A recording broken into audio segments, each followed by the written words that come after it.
బాపట్ల జిల్లా మేదర్మెట్ల వద్ద వైసీపీ నిర్వహించిన సిద్ధం సభ మద్యం సభగా మారింది. సిద్ధం సభకి భారీగా జన సమీకరణ చేసేందుకు వైసీపీ నేతలు ప్లాన్ చేశారు. కానీ అనుకున్న స్థాయిలో స్పందన లభించలేదు. దీంతో ప్రత్యేకంగా ఏర్పాటు చేసిన బస్సుల్లో తీసుకొచ్చిన మహిళలకు 500 రూపాయలు, పురుషులకు 500 రూపాయలతో పాటు మద్యం బాటిళ్లు సరఫరా చేశారు.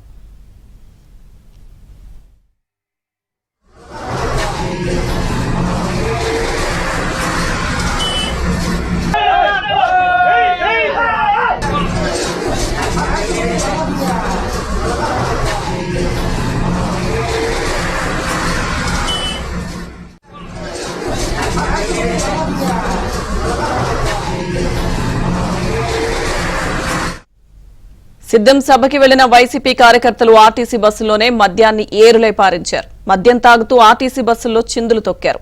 పైగా తమ ఘనకార్యం చూడాలంటూ సొంతంగా వీడియోలు తీసుకుని సోషల్ మీడియాలో పోస్ట్ చేశారు.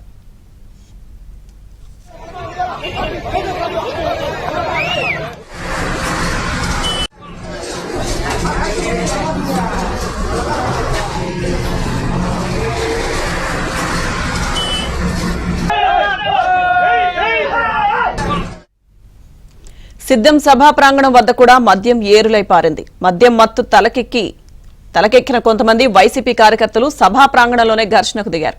ఇక ఒక్కరిపై మరొకరు వారంతా దాడి చేసుకున్నారు. దీంతో సిద్ధం సభా ప్రాంగణం వద్ద కొద్దిసేపు ఉద్రిక్త వాతావరణం నెలకొంది.